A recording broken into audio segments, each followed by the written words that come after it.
Assalamualaikum warahmatullahi wabarakatuh. Selamat siang Sobat Untas. Apa kabar di siang hari ini? Senang sekali saya Febri Laksono bisa menemani di siang hari ini lagi ya. Sekarang hari ini siangnya cerah ya. Kalau kemarin sempat mendung gitu kan di kota Tasikmalaya, tapi sekarang di sekitaran Tasikmalaya suasana cerah banget ya. Suasana cerah, secerah hati Sobat Untas di siang hari ini juga mungkin ya. Baik, sebentar lagi nggak terasa sudah masuk ke MPK 2 Untas, masa pengenalan kehidupan kampus bagi kalian Sobat Untas yang menjadi mahasiswa-mahasiswi baru Universitas Muhammadiyah Tasikmalaya. Nah, kira-kira nih ya, sudah persiapan apa saja yang sudah dilakukan untuk menjadi calon mahasiswa-mahasiswi baru? Dan yang pastinya, kalau misalkan besok-besok sesaat lagi kita ada yang namanya technical meeting untuk persiapan MPK 2 Untas. Nah, sebelum kalian menjadi mahasiswa-mahasiswi baru Untas, kami bakalan ngajak salah seorang dosen. Ini adalah seorang dosen dari Prodi Bimbingan Konseling Universitas Muhammadiyah Tasikmalaya yang akan memberikan sedikit gambaran atau motivasi buat Sobat Untas yang ada di rumah di siang hari ini untuk bagaimana sih tips dan triknya menjadi mahasiswa baru gitu ya. Kira-kira harus seperti apa yang dilakukan atau mungkin plannya seperti apa untuk menjadi seorang mahasiswa seperti apa. Oke, kita langsung aja panggilkan ada Bapak MJ. Nama lengkapnya nanti kita kenalan ya. Kalau panggilannya itu bisa Bapak Muh, bisa Bapak MJ. Selamat siang Bapak. Selamat siang. Iya, jaga jarak juga masih ya tetap. Meskipun saya nggak pakai masker, tapi Bapak pakai masker, oke, fine, oke. Bapak Muh, Pak MJ, panggilannya siapa yang lebih enak ini? Nama lengkap saya Muhammad Muhajirin. Biasa kalau di sekolah di kampus itu Pak MJ. Pak MJ, bukan Pak MJ, tapi MJ ya. Oke, boleh kenalan dulu dong sama mahasiswa baru Untas sekarang ini. Mungkin yang lagi live juga, mungkin ya cuma mahasiswa baru ya. Ada juga mungkin rekan-rekan Sobat Untas yang sudah follow Instagram Untas. Terima kasih, meskipun bukan jadi mahasiswa atau mungkin bukan bagian dari Civitas Akademika, tapi tetap kalian adalah sudah follow, tetap jadi bagian dari Sobat Untas kita. Oke, silakan Bapak. Oke, halo, assalamualaikum warahmatullahi wabarakatuh, Sobat Untas dimanapun teman-teman berada. Perkenalkan, nama saya Muhammad Muhajirin. Saya salah satu tim prodi atau misalkan dosen prodi bimbingan konseling Universitas Muhammadiyah Tasikmalaya. Dan hari ini kita akan bincang-bincang bareng sama orang terganteng di Untas kita yang sering muncul ya. Masa cantik sih Pak? Nggak mungkin dong. Sama-sama Civitas Akademika maksudnya ya, maksudnya gitu. Jadi punten idenya. Oke, Pak MJ aja ya, lebih enakin kita seperti itu. Oke, Pak MJ sehat di siang hari ini? Sehat. Saya harus panggil siapa? Akang? Kang Febi aja nggak apa-apa. Ya. Kang MJ, terima kasih sudah hadir di Untas Voice pada siang hari ini. Seperti yang tadi saya sebutkan bahwa sesaat lagi mungkin ada mahasiswa-mahasiswa baru Untas yang akan menjadi bagian keluarga besar dari Sobat Untas dari Civitas Akademika Untas, yaitu mahasiswa baru dan mahasiswa baru Universitas Muhammadiyah Tasikmalaya tahun akademik 2021-2022. Besok ya hari Senin kita ada ospek MPK 2 Untas ya, masa pengenalan kehidupan kampus. Nah, sebelum menjadi mahasiswa baru gitu terjun langsung, kira-kira apa sih yang harus dilakukan bagi seorang mahasiswa baru itu di kampus gitu kan, dengan pasti beda lah antara SMA, zaman SD, SMP, SMA, dan sekarang udah kuliah gitu kan. Nah, Pak MJ sebagai dari dosen bimbingan konseling yang biasa memberikan konselor pada semua orang gitu. Jadi kalau misalkan Sobat Untas mau curhat, mau apa, bisa nih orang-orang prodi bimbingan konseling diajak tuh ya. Bisa jadi teman curhat yang baik biasanya kayak gitu. Oke, apa yang harus dilakukan saat mahasiswa baru untuk memulai menjadi mahasiswa baru di suatu kampus, Pak? Oke, jadi teman-teman memang mahasiswa baru atau levelnya disebut juga kan mahasiswa. Artinya ini adalah level terakhir teman-teman menjadi siswa ya. Nah, jadi gelarnya juga sudah mahasiswa. Artinya ini tangga pertama sebelum teman-teman memasuki jenjang karir atau pekerjaan nanti.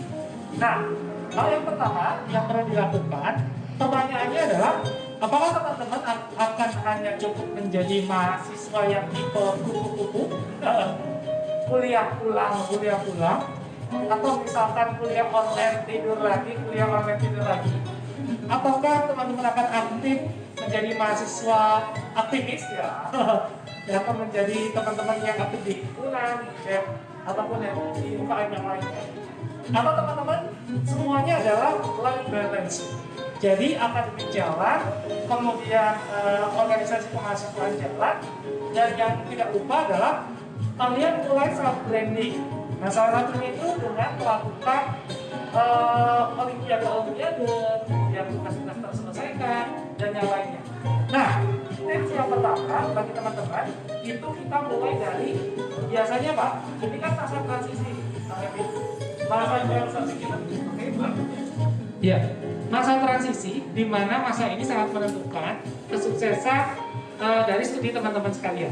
Nah, biasanya untuk masalah awal dari mahasiswa baru itu biasanya karena saking lekatnya dengan teman-teman SMA, mereka gagal move on. Nah, sulit move on nih Pak. Jadi mereka pikirannya itu masih main aja sama teman-teman yang lain.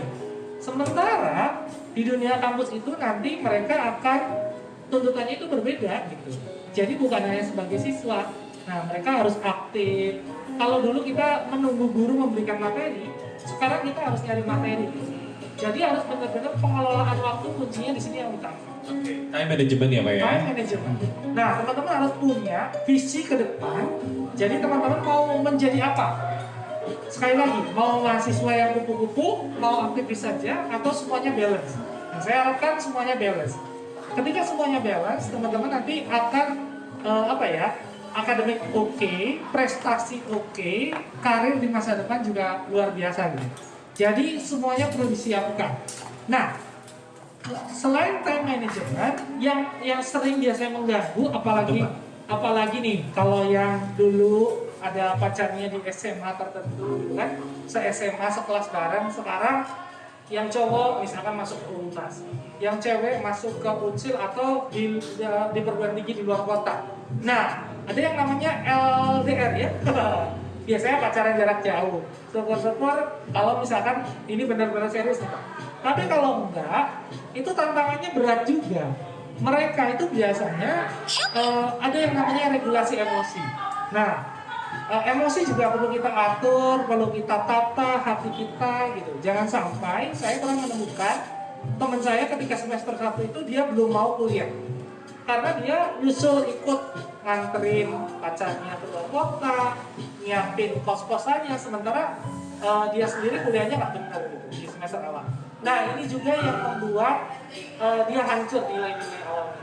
Nah, itu teman-teman paling dua itu dulu deh, Kang Febi, untuk berarti dua dulu ya. Ya. Yang pertama adalah time management yang baik ya Pak ya, gitu kan. Jadi sekarang udah waktunya kalian mahasiswa baru ini bukan disuapi bahasa sederhana ya, tapi mencari sendiri gitu ya. Lebih mandiri lagi untuk mencari referensi ilmu-ilmu yang akan didapatkan gitu ya. Kadang dosen hanya memberikan kunci-kuncinya ya Pak ya. Nanti kita yang mengembangkannya sendiri gitu ya. Mahasiswa yang akan mengembangkan dari materi yang dosen sudah berikan, biasa seperti itu. Atur waktu yang baik juga seperti itu kan. Dan antara hubungan pribadi dengan kuliah gitu ya, jangan seperti zaman SMA gitu ya. Kalau lagi bad mood dengan pacar atau dengan pasangan atau dengan sahabat, terus jadi kebawa uring-uringan atau mungkin geng to geng gitu ya. Kalau di zaman-zaman kuliah itu nggak ada kayak gitu ya. Semuanya berbaur Pak ya, betul ya. Semuanya terus dapat teman baru lagi gitu kan. Terkadang kita satu kelas di semester 1 sama yang ini ternyata semester 2 sudah beda lagi gitu kan. Atau dengan kakak tingkat justru makin akrab juga karena satu kelas bareng gitu kan. Kalau kakak tingkatnya yang ulang nilainya gitu kan, biasanya seperti itu ya. Dan sekarang kita lagi updating kurikulum. Oke, apa itu? Prodi. Jadi, gimana? Jadi karena masa transisi kurikulum, jadi memang benar-benar ada kemungkinan yang kakak kelas itu ada yang ngambil ke bawah. Nah itu, jadi biasanya ketemu sama kuliah bareng sama kakak kelas juga. Oh iya. Betul, apalagi dengan kampus Merdeka ya, lebih leluasa gitu kan. Dengan kampus Merdeka semuanya akan lebih aktif lagi ya, gitu kan. Oke, terus tadi kan yang baru kedua ya Pak ya? Oke. Nah, kira-kira tips selanjutnya buat mahasiswa baru itu seperti apa? Oke, nah yang ketiga ini adalah terkait dengan manajemen diri kegiatan kampus. Di awal-awal, bedanya Untas dengan yang lain, itu nanti akan ada kegiatan mentoring Pak. Kemudian juga ada kegiatan pesantren. Mereka semester 3 akan lanjut sampai semester 5 itu terkait dengan ngambil SKP atau nanti surat pendamping ijazah ya. Nah, mereka harus ngambil pelatihan yang sifatnya itu pengembangan diri. Misalkan contoh, ya teman-teman harus misalkan ngambil training public speaking. Kemudian training juga terkait dengan keterampilan yang sifatnya soft skill. Nah, itu juga harus dipikirkan dari sekarang. Nah, kemudian yang nggak kalah penting itu adalah khusus bagi teman-teman yang jauh dari Untas. Nah, perhatikan baik-baik apakah pembelajaran di angkatan 2021 ini luring atau daring. Nah, kalau misalkan sudah luring, otomatis teman-teman harus mempersiapkan diri tempat tinggalnya di mana. Betul sekali. Gitu. Apakah di asrama ataukah udah mulai ngekos atau bagaimana? Atau bareng saudara juga ada ya. Gitu. Yang pasti Jadi, pastikan sinyalnya bagus sinyalnya ya. bagus, gitu. Jangan sampai apa ya, nanti ini tidak terkelola, jadi moodnya itu nggak bagus gitu, pas kuliah. Nah itu kan. Nah bagi sobat Untas juga untuk yang baru ya, misalkan kita nanti nih, misalkan teman-teman datang di apalagi yang dari luar budaya Sunda. Nah itu biasanya ada shock culture kan. Nah shock culture saya juga pernah mengalami karena saya dari Cirebon. Cirebon waktu itu kuliah ke Bandung. Oh kira ke Amerika, Oh, ya? Belum ya? Nanti ya. Amin, S3 gitu ya. S3 ya. Doakan sama-sama sobat Untas. Nah, jadi ada shock culture, apalagi teman-teman yang dari di luar budaya Sunda. Nanti coba deh, teman-teman kosongkan gelasnya dulu. Nah, ya kan? Jadi kita benar-benar harus kenali budaya Sunda itu seperti apa, gitu kan? Kalau minimal bahasa ya. Kalau di Tasik itu bahasa Sundanya lemes, hati-hati nih. Jadi sangat lemes, minimal dari bahasa. Kalau misalkan nggak bisa Sunda, gunakan bahasa Indonesia yang baik dan benar. Jadi biar nggak salah tanggap dan biar nggak salah persepsi ya. gitu. Kemudian yang kedua intonasi suara. Intonasi suara. Kenalan segala macam itu sebenarnya kita perhatikan gitu. Jangan sampai teman-teman nanti merasa tidak betah di sini. Orang Sunda itu sangat welcome dengan budaya seluruh Nusantara. Asalkan kita tahu diri, tentunya ya. Kalau kita datang ke suatu daerah tertentu, kita itu seperti menjadi tamu gitu. Jadi ya kita harus berperilaku dan berperan selayaknya menjadi tamu yang baik gitu. Betul sekali. Ya. Jadi harus pandai-pandai beradaptasi ya. Ya, Terkadang kita harus menjadi seorang yang harus seperti bunglon gitu ya, menyesuaikan dengan warna tempatnya sendiri. Tapi bukan berarti menjadi diri orang lain juga ya, sobat Untas ya. Tetap menjadi diri sendiri. Tapi paling tidak sedikit-sedikit kita menahan ego kita gitu ya, untuk istilahnya berbaur dengan lingkungan sekitar baru kita. Misalkan tadi Pak mau bilang dari luar kota, misalkan dari daerah yang berbeda, mungkin dari luar Pulau Jawa ya Pak ya. Karena kan mahasiswa Untas juga sekarang ini kebetulan alhamdulillah ada yang dari Papua, ada yang dari Aceh, ada yang dari Pendopo, ada yang dari Sulawesi. Gitu kan udah datang, udah mau kuliah di Universitas Muhammadiyah Tasikmalaya ya. Terima kasih ya buat sobat Untas yang sudah berada dari luar pulau gitu ya, jauh-jauh datang ke Pulau Jawa dan akhirnya memilih Universitas Muhammadiyah Tasikmalaya. Terima kasih sekali ya. Oke, yang pasti biarkan seiring dengan waktu berjalan gitu kan, perkembangan diri atau kepribadian diri itu nanti akan mengikuti dengan sendirinya. Betul sekali. Baik, kalau gitu sobat Untas ada yang ingin ditanyakan mungkin gimana? Kru yang di belakang kamera ada yang bertanya di situ. Tolong ditulis ya. Oke, ada ya. Oke, ini udah durasi berapa menit ya? Oh, masih lama, masih panjang ya. Karena kita hanya dikasih waktu 30 menit saja. Oke, pertanyaan pertama ini dari siapa nih? Airista ya katanya nih, Pak. Gimana sih caranya bagaimana tipsnya agar hubungan pribadi atau keperluan pribadi tidak bercampur aduk dengan emosi saat kita kuliah? Nah, jadi intinya adalah gimana urusan pribadi tidak kependidikan kali ya, pendidikan tidak terpengaruh oleh urusan emosi pribadi gitu ya. Gimana seperti itu mungkin ya. Oke, silakan dijawab. Ini ada dari Ai ya, udah dari IG-nya Untas yang lagi live, silakan. Oke, jadi teman-teman kita itu harus punya keranjangnya. Nah, yang pertama itu ada keranjang akademik nih, keranjang belajar. Yang kedua ada keranjang pribadi. Yang ketiga ada keranjang sosial. Nah, dari ketiga ini semuanya kita harus bagi porsinya. Ketika kita sedang kerja kelompok bersama, artinya konteksnya kita sedang berada di keranjang akademik gitu. Jadi biasanya itu kan ada dinamika kelompok ya Pak, yang namanya juga kerja kelompok gitu. Ada yang aktif, ada yang enggak. Nah, kalau misalkan kita tahu bahwasanya itu tugas akademik, kita tinggal laporan ke dosennya. Pak, ini yang aktif. Pak, ini yang diskusinya bagus. Pak, ini yang yang katakanlah menjadi motor penggerak di kelompok ini. Nah, itu harus secara objektif, sehingga dosen juga nanti akan menilai. Tapi, jangan sekali-kali masuk di keranjang pribadi, dimasukkan ke akademik. Misalkan contoh kerja kelompok, kemudian laporan dengan tujuan menyudutkan. Nah, ini nanti yang bikin baper nih. Misalkan, Pak MG, si A, dia jarang masuk, kemudian nggak ngerjain apa-apa, tapi nilainya paling bagus. Nah, ya Pak MG kan nggak tahu ya, yang kerja kelompok yang aktif itu siapa. Nah, jadi jangan dicampur adukan untuk seperti itu. Nah, yang ketiga itu sosial. Sosial di sini, teman-teman, ada yang namanya hobi juga. Kalian di sini penting-pentinglah mengenali passion kalian. Passion itu apa, Pak MG? Passion itu adalah apa sesuatu yang kita lakukan, tetapi itu kan tanpa dibayar pun kita ikhlas melakukannya gitu. Yang penting kita senang gitu. Ada gairah untuk melakukan itu dan dorongan melakukan itu. Jadi teman-teman juga harus mengenali mulai dari passionnya mulai dari sekarang. Sehingga ketika teman-teman datang ke Untas, kemudian datang ke sini, kata orang Sunda bebenangan gitu Pak. Nah, jadi kami itu kan dapat sesuatu gitu. Passionnya terfasilitasi, minatnya terfasilitasi, akademik keranjang akademiknya juga penuh, keranjang pribadinya penuh, sosialnya penuh, sehingga dapat pengakuan juga dari yang lain, dapat kebutuhan diakui juga dari yang lain, nilainya bagus-bagus. Nah, itu adalah tips-tips yang perlu kita lakukan. Iya, jadi sehingga jelas ya teman-teman, kita harus membagi keranjangnya yang mana di kegiatan kampus ini. Luar biasa ya, jelas ya iya. Oke, nah sekarang pertanyaan berikutnya nih Pak ini ya, ada yang udah nge-DM juga di Instagramnya Untas. Oh iya, buat teman-teman yang belum nge-like ya, kita juga ada YouTube Universitas Muhammadiyah Tasikmalaya, bisa di YouTube ya, bisa di like, subscribe. Ya.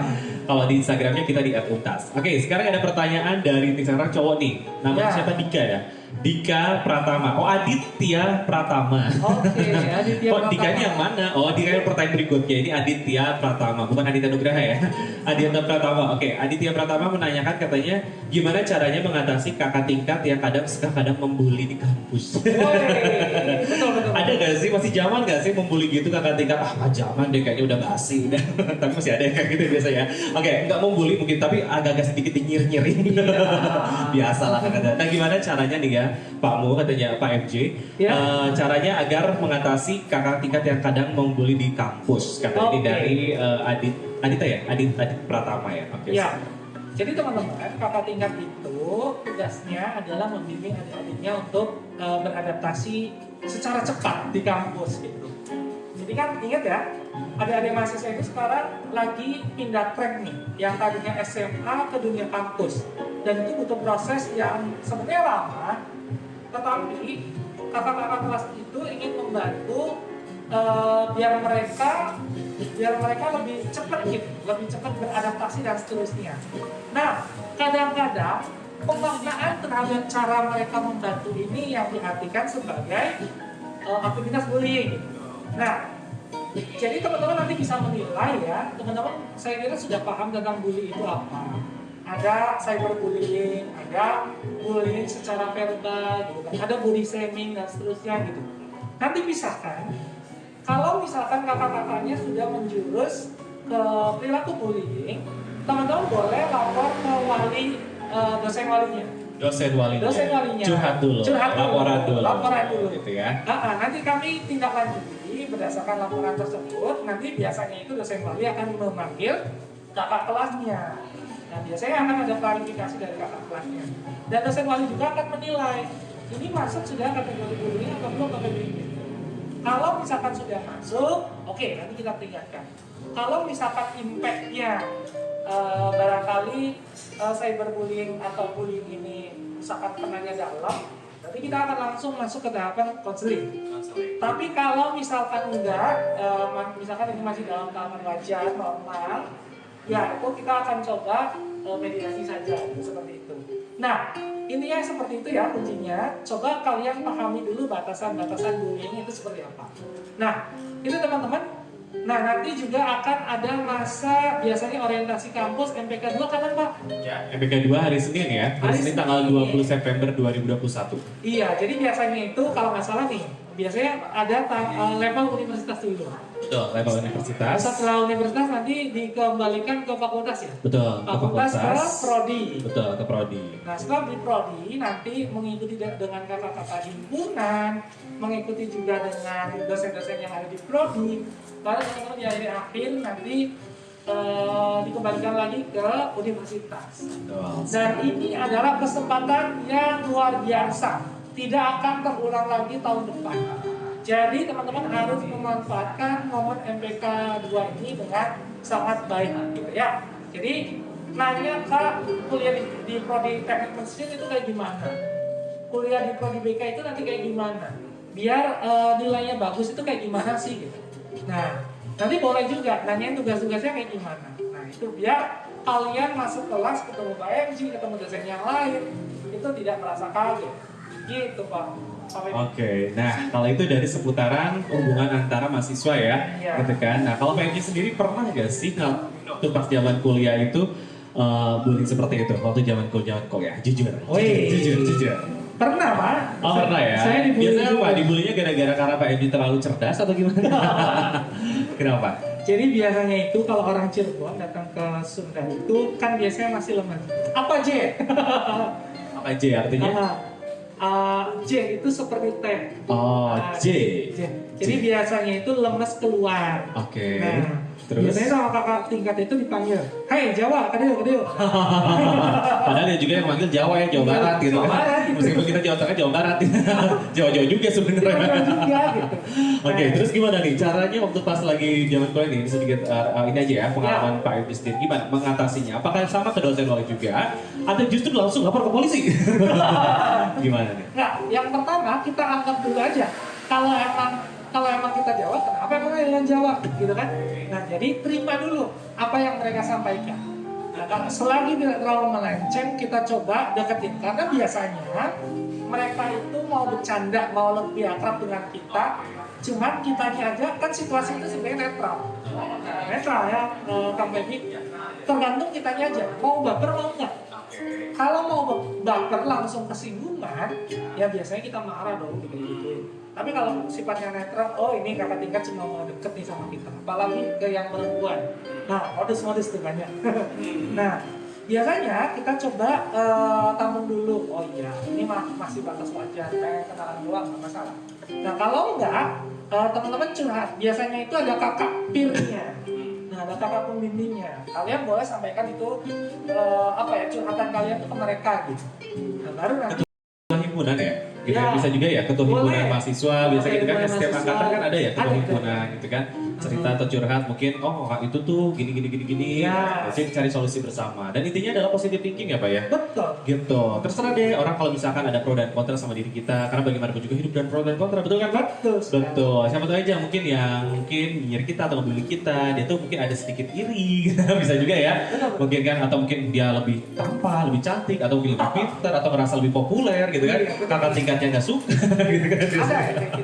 tapi nggak apa-apa positive thinking aja ya apapun dibawa lempeng-lempeng aja meskipun ternyata banyak yang begini begitu tuh ya sudah yang penting tetap lurus fokus ke depan gitu ya cari ilmu yang bermanfaat gitu kan terus ya selama kita tidak merugikan orang lain meskipun orang lain mungkin terkadang menyakiti atau merugikan diri kita terserah yang penting kita nggak urusan yang penting kita selalu berbuat positif bagi setiap orang Betul sekali ya Pak tapi kalau misalnya udah nggak kuat juga jadi kelewat nggak apa-apa nangis gitu ya oke berapa menit lagi nih kan Kang Adit berapa menit lagi berapa itu teh?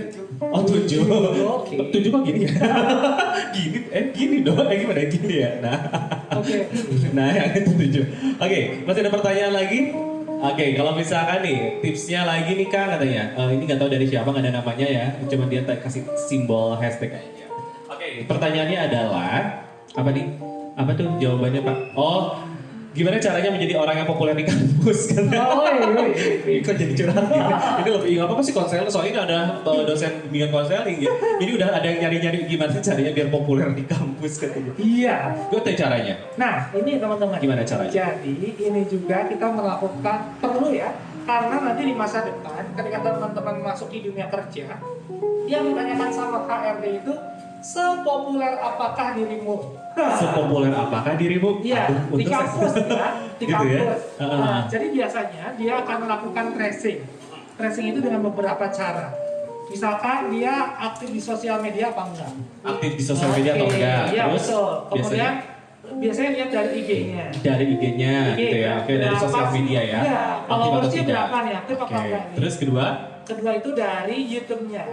Oh, dari akun sosial media Akun sosial. sosial media, betul. Oke, media sosial. Terus Nah, apa lagi nih Pak biasanya? Yang ketiga Facebook-nya, Pak. Nah, Ya, sama itu media sama. sosial.